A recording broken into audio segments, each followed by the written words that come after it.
हमारे साथ अब और एक खास मेहमान जुड़े हैं, अभय आयमा जी हमारे साथ जुड़े हैं, उनसे बात करते हैं। सर शुक्रिया इस बातचीत में शामिल होने के लिए।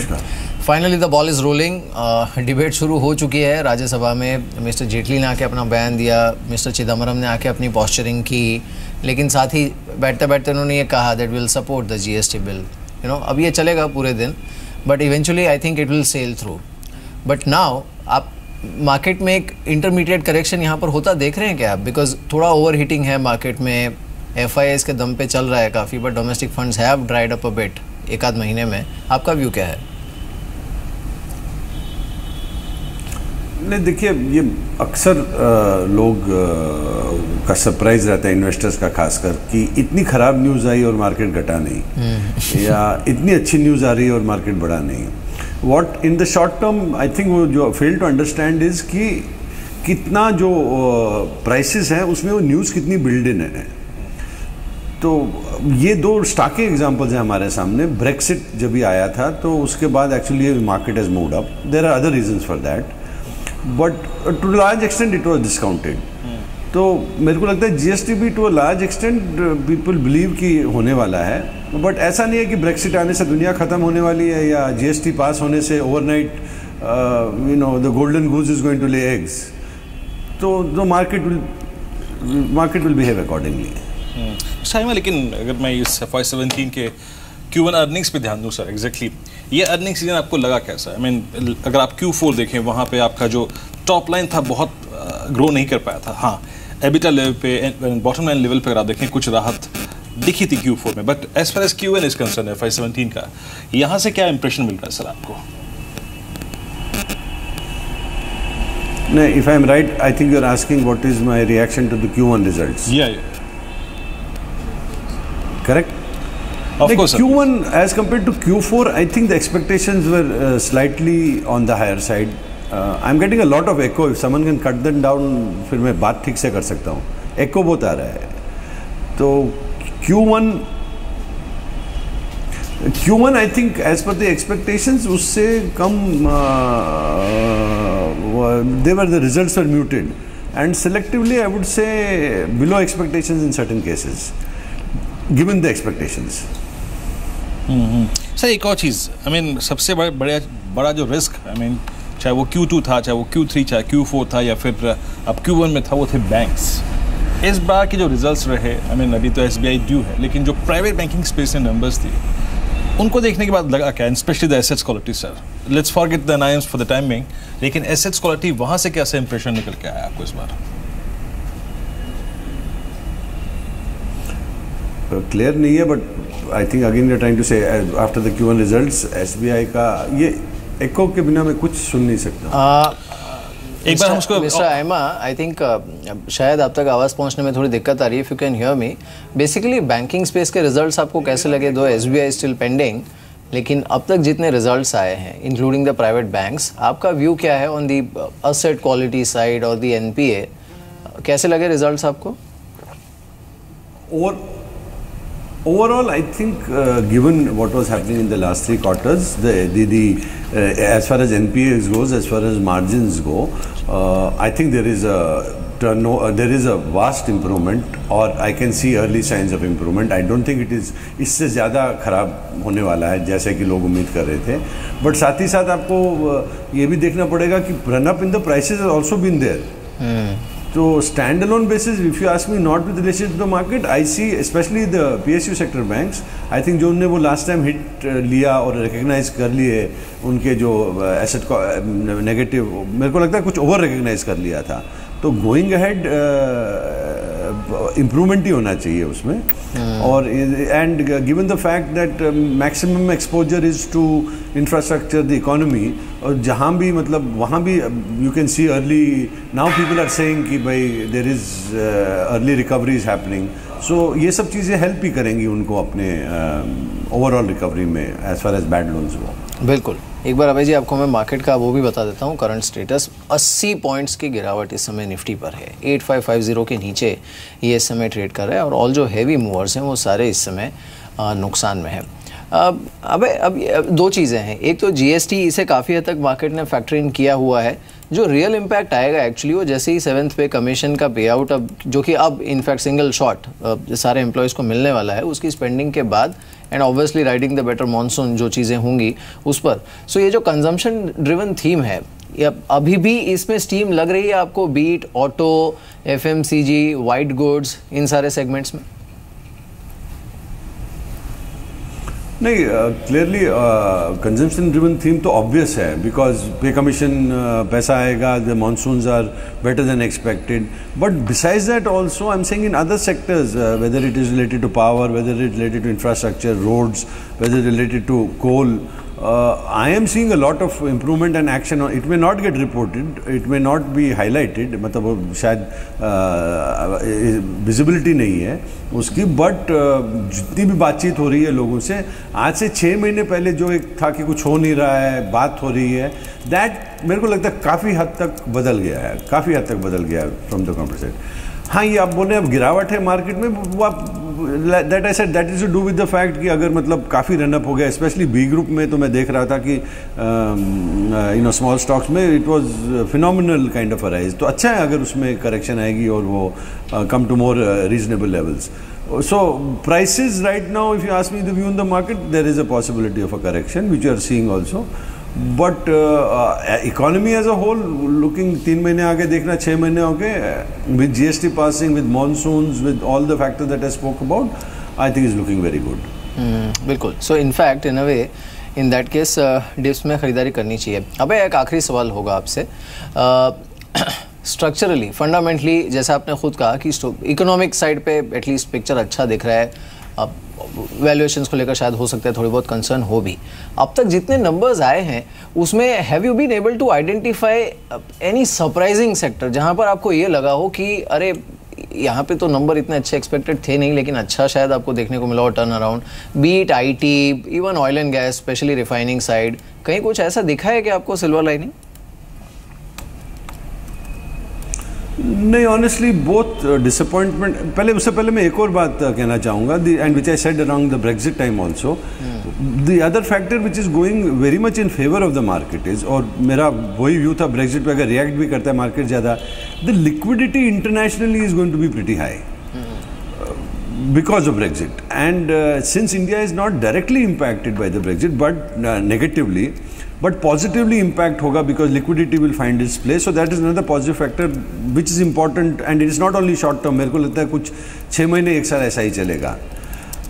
To answer your question कि नहीं, sector wise I didn't find any surprises. Yes, specific stocks or 1 or 2 stocks, both on the positive side and the negative side, there were surprises, but not huge surprises. I mean, by what I would have calculated, maybe 10 to 15% here and there, the stocks that I look at. But on the whole, the minuses for me, maybe I was looking at the wrong things, were more than the pluses, which is not true for the last quarter. Last quarter, the positive surprises for me were far greater. बिल्कुल। चलिए अभय, बहुत बहुत शुक्रिया। उम्मीद है एक बार GST clear हो जाए उसके बाद आपसे फिर से बात होगी। Thanks for joining us and giving us your time. 91 points नीचे निफ्टी। ये चिदम्बरम जो कील ठोके गए, ये वही तो मैं बोल रहा था। नहीं, पता है अगर उन्होंने इतना कुछ नहीं बोला होता ना तो भी ये होना तय था, बिकॉज अब ये सवाल देखिए हर फंड मैनेजर के मन में होगा कि आपका डोमेस्टिक फ्लो आ नहीं रहा है, रिडेम्पशंस पिछले पूरे महीने में देखने को मिले हैं, इनफ्लो अब देखिए डोमेस्टिक फंड्स का तो कम ही था। और एक जो बात अभी इनफैक्ट हमारे जानकार भी बता रहे थे कि ईटीएफ का तबका या फिर हिस्सा बहुत ज़्यादा है, ये जो एफआईएस का फ्लो आ रहा है ना उसमें, वो हो सकता है रुके। अगर वो रुकता है तो then that's not a good sign in the near term for markets. इस बीच मार्केट्स का आप देखें ऑलमोस्ट येलो पे। एक बार जरा प्लीज़ आप दिखाइए टॉप ट्रेड काउंटर्स, वो काउंटर्स जो एग्जैक्टली अगर आप देखें सप्लाई मार्केट में लेके आ रहे हैं। इस क्रम में अगर आप देखें, आई थिंक मैं एक बार इंडेसिस पे आता हूँ। पहले कुछ टॉप ट्रेड काउंटर्स को देखिए, माफ़ कीजिएगा। इसमें सबसे ऊपर है जेपीएफसी, यूनिटेक, आईडीएफसी। अगर आप देखें तो आज स्ट्रॉन्ग वॉल्यूम्स के बीच में नीचे आया है, हालांकि बहुत नीचे नहीं है, हार्डली 2% नीचे है। उसके बाद आप देखिए JSP, ICICI bank, state bank of India, इन सभी काउंटर्स की खूब पिटाई हुई है आज। लेकिन एसबीआई लगभग 1% नीचे 226 के स्तर पर। मन्नापुरम फाइनेंस ये आज बहुत दिनों बाद 5% नीचे काउंटर कारोबार कर रहा है इस वक्त, ऑलमोस्ट डे लो की ट्रैजेक्टरी में। माना सभी कुछ देर पहले आप कह रहे थे कि, और बहुत वैलिड पॉइंट था आपका, 8580 जो कि मेरे मुताबिक भी काफ़ी इंटरेस्टिंग लेवल था, और स्पेशली मैं वो 8580 8570 का लेवल मेरे को इसलिए इंपॉर्टेंट लग रहा था क्योंकि मेरे को 8500 के पुट राइटर में बड़ा कन्विक्शन था। अब वो टूट रहा है। 8500 की पुट ब्रेक प्लीज दिखा दीजिएगा। अगर ऐसा होता है, मार्केट सेटल होता है नीचे के लिए, और अगर 8480 की ट्रैजेक्टरी भी वॉलेट होती है, शॉर्टिंग के कैंडिडेट्स या फिर कुछ रिस्की स्टॉक्स कौन से हो गए हैं इंडेक्स में अब? देखिए, मैं समझता हूँ कि अगर शॉर्ट करने की क्षमता है, अगर आप स्टॉप लॉस लगा के शॉर्ट कर सकते हैं, तो 2-3 स्टॉक ऐसे हैं जो चार्ट्स पे काफ़ी वीक लग रहे हैं, स्पेशली पीसी ज्वेलर्स, जहाँ पर हम ऑलरेडी एक रैली देख चुके हैं। स्टॉक ने एक इंपॉर्टेंट सपोर्ट ब्रेक किया है। मैं समझता हूँ कि यहाँ से कम 10 रुपये का डाउन साइड जरूर देखने को मिलेगा, इसलिए 411 का स्टॉप लॉस रखें, यहाँ पर शॉर्ट पोजीशन बनाए।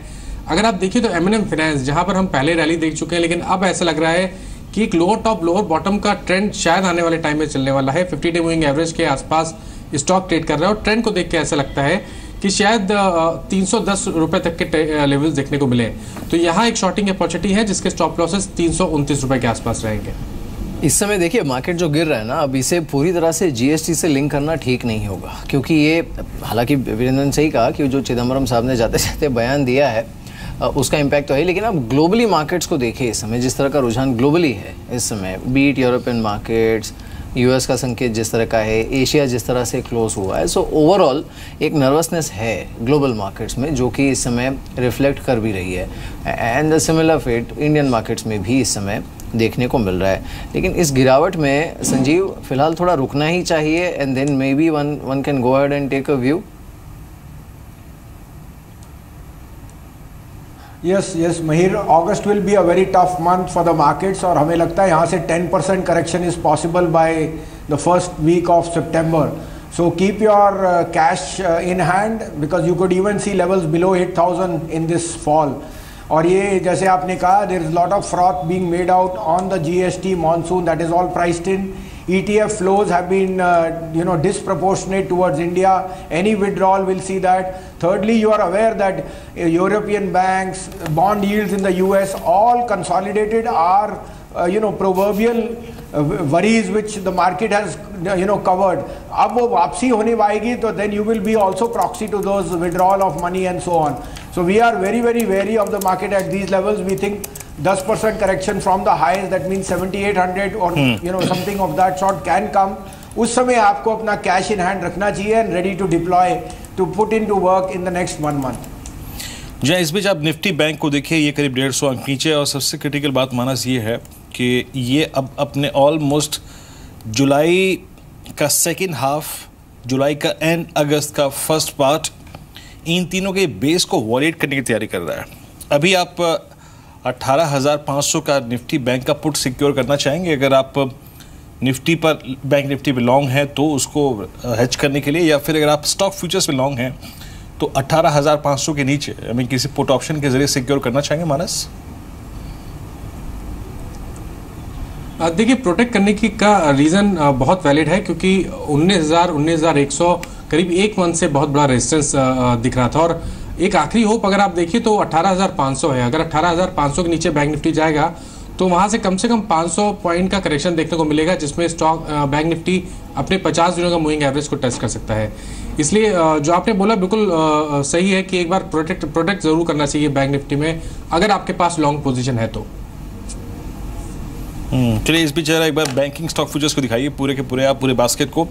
इसमें सबसे अगर आप देखें बड़ी गिरावट है 2.5% की फेडरल बैंक में within the basket of Nifty 12 stocks. उसके बाद ICICI बैंक और BOB।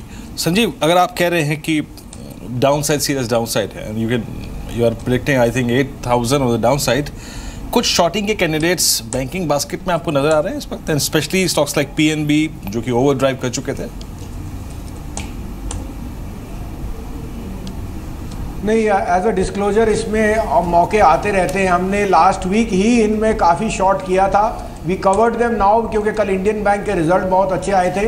We will wait for more results, but उसके अलावा हमारे यहाँ सिर्फ काफ़ी सारे शॉर्ट आइडियाज़ हैं, और Varinder, they have all been making money more than the longs, because market में एक इनहेरेंट फियर है, और जो मार्केट में जो वास्ट मेजॉरिटी ऑफ प्लेयर्स हैं, they are all trying to price in the possibility of GST, इसलिए बुलिश मोड है। That is why we have been very very very, और आपके यहाँ लास्ट वीक से भी कह रहे थे कि ये प्रॉफिट बुकिंग और correction will be deeper than most people expect, इसलिए don't try and catch the pull backs. Secondly, capital goods, L&T, ICICI extremely weak, कोई भी रैली मिले तो इनमें शॉर्ट कीजिए. और थर्डली, मेटल्स जो एक प्रॉक्सी है globally which is been the risk on rally, वहाँ पे भी एक एग्जिट आएगा तो आपको निकलने की चेष्टा कीनी है. तो आपने अब बैंक्स पे कहा, 2-3 बैंक्स यहाँ दिग्गज बैंक खड़े हुए हैं, लेकिन हमें नहीं लगता ये ज़्यादा देर रह सकेंगे. Bank Nifty is the best proxy, हमें लगता है 18,300 का टारगेट इसमें अगले 2-3 में ज़रूर आ सकता है. आज देखिए, वैसे आप एक let's look at it in perspective. Indian markets में करीब 1% के आसपास की गिरावट देखने को मिल रही है. हालांकि फ्यूचर्स में अगर आप देखें तो निफ्टी पर प्रीमियम है, करीब 41 अंकों का प्रीमियम इस समय देखने को मिल रहा है. निफ्टी बैंक जो है वो इसने लो इनफैक्ट जो हिट किया था वहाँ से ऑलमोस्ट 50 पॉइंट की रिकवरी की है, तो अब करीब 0.25% नीचे है. लेकिन आप बाकी एशियन इंडाइसेस को देखिए तो 1.5-2% की गिरावट यहाँ पर भी देखने को मिली है. So let's not believe to the domestic factors totally, लेकिन हाँ, सेलिंग प्रेशर तो है मार्केट में. और जहाँ पर लिक्विडिटी सबसे ज़्यादा जाती है, अगर निकलती है किसी वजह से लिक्विडिटी, तो सबसे ज़्यादा निकलने का स्कोप भी वहीं पर होता है जहाँ पर सबसे ज़्यादा पंप हुई होती है. तो ये एक फैक्टर है जो कि फिलहाल ध्यान में रखना चाहिए. दूसरी चीज़ है, जो एडवांस डिक्लाइन को आप देखिए तो वो बहुत ज़्यादा कॉन्फिडेंस जनरेट नहीं कर रहा है. आप NSE का if you look at the NSE stats, अरे एक बढ़ने वाले काउंटर पर करीब 3 काउंटर ऐसे हैं जो कि नुकसान में है, जो कि वो ब्रॉडर मार्केट है ना, मिड कैप में और स्मॉल कैप में वो जो प्रेशर है वो दिखा रहा है. वाकई, और स्पेशली आप देखें, याद रखिए, इंडेक्स में तो अच्छे काउंटर्स, अच्छे नंबर्स के सारे चले थे. मिड कैप में बहुत सारे ऐसे काउंटर्स हैं जो कि बस हवा में बहते चले गए थे, तो उन पर थोड़ा सा रिस्की स्टॉक्स पर आप देखें, थोड़ा सा आपको एहतियात बरतनी चाहिए. कुछ ऐसे स्टॉक बताता हूँ मैं आपको जहाँ पे रिस्क काफ़ी बढ़ गया था और जो आई थिंक आज अनवाइंडिंग मोड में है भी. आप एक देखिए, UFO मूवीज़ लगभग 10% नीचे. फिर आप देखिए बजाज फाइनेंस, ये करीब 922 रुपये नीचे, 8.5% नीचे है. रॉसल इंडिया, JHS सेवेनगार्ड, इसमें भी बहुत तेज़ी देखी थी हमने, ये भी नीचे आया है. उसके बाद कैपिटल फर्स्ट को देखिए करीब 50 रुपये नीचे ये स्टॉक है. और PG इलेक्ट्रोप्लास्ट, ये करीब 11 रुपये नीचे, यहाँ पर अगर आप देखें अनवाइंडिंग वही है. फिर आप देखिए TCI, transport corporation of India, Muthoot capital services, Jubilant food works, ये वही सारे स्टॉक्स हैं जहाँ पे पिछले 20 दिन में 25 दिन में हमने काफ़ी स्ट्रॉन्ग मूव देखा था. और उसके बाद पटेल लॉजिस्टिक्स, अगर आप एक प्लीज आप लॉजिस्टिक्स पे आएंगे, आई मीन लॉजिस्टिक्स वाकई अगर आप देखें लॉजिस्टिक्स आया है बैकफुट पे. फिर आप देखिए कैपिटल फर्स्ट 45 रुपये नीचे और वोल्टास को देखिए 23 रुपये नीचे. हालांकि यही है कि GST बिल के बाद, GST आने के बाद आई थिंक जो कंज्यूमर ड्यूरेबल स्पेस है वो काफ़ी उनको एडवांटेज मिलता. लेकिन इस वक्त वोल्टास 342 रुपये के स्तर पे 23 रुपये नीचे. Let's talk about Voltas. माना जरा इसके चार्ट को देखिएगा प्लीज़ एक बार. आपको आई मीन वो आदमी जो कि इस वक्त डेरिवेटिव्स में वायदा कारोबार में लॉन्ग है, सडनली एक रिवर्सल है ये. क्या 340 के नीचे आप इस ट्रेड को रखेंगे मानस? देखिए, मैं समझता हूँ कि इस करेक्शन में 50 दिनों का मूविंग एवरेज स्टॉक टेस्ट कर सकता है, जो कि 330 रुपये के आसपास है, और ऑलरेडी हम एक बड़ा मूव देख चुके थे. तो मीडियम टर्म इन्वेस्टर या ट्रेडर के लिए तो डरने की बात नहीं है, बट हाँ, जो इमीडिएट टर्म या शॉर्ट टर्म ट्रेडर है उनके लिए थोड़ा सा कॉशियस रहना चाहिए. मैं समझता हूँ यहाँ से भी कम से कम 15 रुपये का डाउन साइड देखने को वोल्टास में मिल सकता है. इस बीच आप देखिए जरा एक्सेल टेक्नोलॉजीज को एक बार. आज का सबसे मजबूत शेयर था सुबह, अब करीब 25 रुपये ऊपर है, लेकिन ऑलमोस्ट आप देखिए ये जहाँ खुला था वहाँ से इस वक्त करीब 35 रुपये नीचे है. आज ऑलमोस्ट इसकी ओपनिंग हुई थी, ट्रजेक्ट्री थी वो करीब 860 की ट्रजेक्ट्री में, तो हाई लेवल से काफ़ी नीचे है. लेकिन हसीन साहब, ये एग्जैक्टली आज जो HCL ने किया इन्फोसिस के एक्सट्रीम डिसअपॉइंटमेंट के बाद, क्या IT स्पेस में जहाँ पे रिस्क रिवॉर्ड रेशियो जहाँ पे इतना ख़राब नहीं है, अभी भी स्टॉक्स लोअर लेवल्स पे हैं, आप कोई गुंजाइश तलाश रहे हैं I mean large cap IT में या फिर मिड कैप IT में?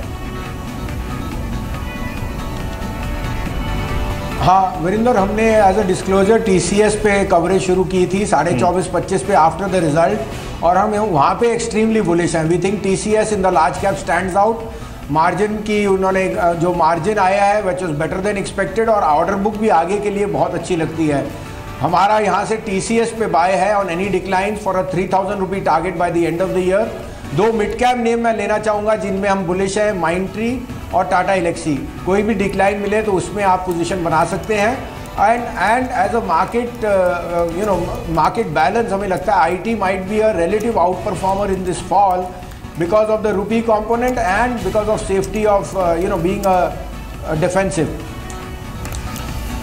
जी, जो लूजर्स है ना, एक बार आप देख लीजिए, अब करीब 1% नीचे निफ्टी भी है।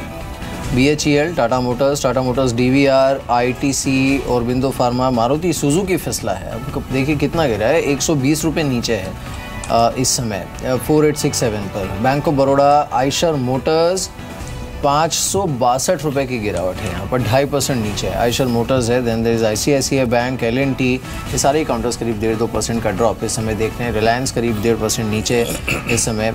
और तो मार्केट उस जोन में जा रहा है जहाँ पर अब वो डर बिल्डअप होना शुरू होगा, क्योंकि जो दबे हुए वॉइसेस थे जिनको लग रहा था कि शायद मार्केट करेक्ट हो जाए GST के बाद, अब सडनली उनकी आवाज़ तेज़ हो जाएगी, तो थोड़ा बुल्स का हो सकता है कॉन्फिडेंस यहाँ पर डगमगा है। क्लोजिंग तो एटलीस्ट ऐसी दिख रही है वीरेंद्र। बिल्कुल अगर आप देखें इस बीच निफ्टी डे लो पर, निफ्टी फ्यूचर्स में देखो एक बार अगर आप देखें, आज आप देखिए स्पेशली ये स्पीच के दौरान ना मिहिर, जो मिस्टर चिदम्बरम की स्पीच थी उसके बाद शॉर्ट्स काफ़ी बने हैं। उस वक्त जब आप और मैं बैठे थे कार्यक्रम में, वो स्पीच सुन रहे थे, लगभग 17 लाख शेयर्स थे निफ्टी फ्यूचर्स में और करीब 22 लाख, दैट मीन्स शॉर्ट काफ़ी कल के कैरी हुआ मार्केट क्लोज। और BHEL आपकी स्क्रीन पे आज का टॉप लूजर, निफ्टी करीब 82 अंक नीचे, 302 अंक नीचे सेंसेक्स। टाटा मोटर्स DVR लगभग 10 रुपये ठुक गया आज, और उसके बाद टाटा मोटर्स लगभग 14 रुपये नीचे 480 के स्तर पे, और मारुति सुजुकी लगभग 116 रुपये नीचे, और उसके बाद आयशर मोटर्स को देखिए 506 रुपये नीचे आज। औरबिंदो फार्मा लगभग आज, क्या फार्मा, क्या ऑटो, क्या IT और क्या अगर आप देखें बैंक, सब के सब अगर आप देखें तो आज बैकफुट में जो चले थे वही गिरे। एक चीज़ है लेकिन जो चीज़ अनचेजेबल हो गई थी, मार्केट्स अनचेजेबल हो गए थे। हमें किसी भी स्टॉक को देख लीजिए, आप ल्यूपिन को हाथ नहीं लगा सकते थे, आप अल्ट्राटेक सीमेंट को हाथ नहीं लगा सकते थे, आप मिड कैप में जाइए वोल्टास को हाथ नहीं लगा सकते थे, बहुत चल चुके थे। आई थिंक एक करेक्शन ड्यू थी, उसको शायद GST नाम हम ना ही दें तो अच्छा है। आई थिंक और 1-2 दिन देखते हैं, अगर ये और फिसलता है then we can call it a genuine correction. बाकी आज क्योंकि इंटरनेशनल क्रूज भी थोड़े कमज़ोरी थे। अब संजीव यही प्रॉब्लम है ना, जब चल रहा था मार्केट तब जैसे वीरेंद्र ने कहा कि अनचेजेबल था, तो लोग ने हाथ तब डाला नहीं। अब सडनली वो थियरी आ जाएगी कि ये तो फॉलिंग नाइफ है, थोड़ा रुको अभी। एडजस्टमेंट के बाद इस बीच 78 पॉइंट्स नीचे निफ्टी 8544 पर क्लोज हुआ है। तो क्या आप कल के लिए क्या कह रहे हैं आप, क्या अगर हो गया रात को GST पास दिन? नहीं, वो तो एक डेली बेसिस पे आप कर नहीं सकते। आपको याद होना चाहिए 7200 पे जब फियर था और GST पे अटकली लगी थी, तब रियल मनी था लेने के लिए, because fear was across the board, there was blood on the street. अब जब इतना ग्रीड आ चुका है 85-86 के ऊपर, हमने आपको कहा था कि I think there is lot of fraud. एक कन्वेंशनल राइज आया है, रुपी स्टेबल है, bond yield in the longer run India still looks a very stable market. लेकिन ये जो शॉर्ट टर्म फ्लोज हैं, they have made this valuation parameter very very difficult. तो मिहिर, ये शॉर्ट टर्म के लिए 1-2 दिन के लिए या अगले हफ्ते के लिए आप उतार चढ़ाव देखेंगे, but definitely we are headed much lower in the end of August and we should be very very watchful. तो I will again reiterate, I think don't keep using small falls to buy back, because you may not get those exits which you are looking for or you are used to. This market's undertone is going to change and that is where you have to be careful, क्योंकि global जो आपके cues हैं वो extremely volatile और week लग रहे हैं, और उसमें फिर इंडिया की भागीदारी ऑन द डाउन साइड भी खुल सकती है। बिल्कुल। चलिए, कम से कम एक बेनिफिट ऑफ डाउट इस मार्केट को दे देते हैं कि आज ग्लोबल क्यूज भी ख़राब थे। संजीव, शुक्रिया इस बातचीत में शामिल होने के लिए। मानस, आपका भी शुक्र होने के लिए। अब चलते चलते अपडेट राज्यसभा से। AIA-DMK ने कहा है कि भाई हम तो समर्थन नहीं करेंगे GST का, और SP ने कहा कि हम करेंगे, संशोधित जो GST बिल आएगा उसे हम तो सपोर्ट करेंगे। बस यही प्रे करिए, यही उम्मीद करिए और प्रार्थना करिए। हमारी कवरेज हालांकि सबसे बड़ी जारी रहेगी, आज अपना दिन लंबा है थोड़ा। बिल्कुल, और कल से जब मुलाकात हो तो GST आपके साथ हो।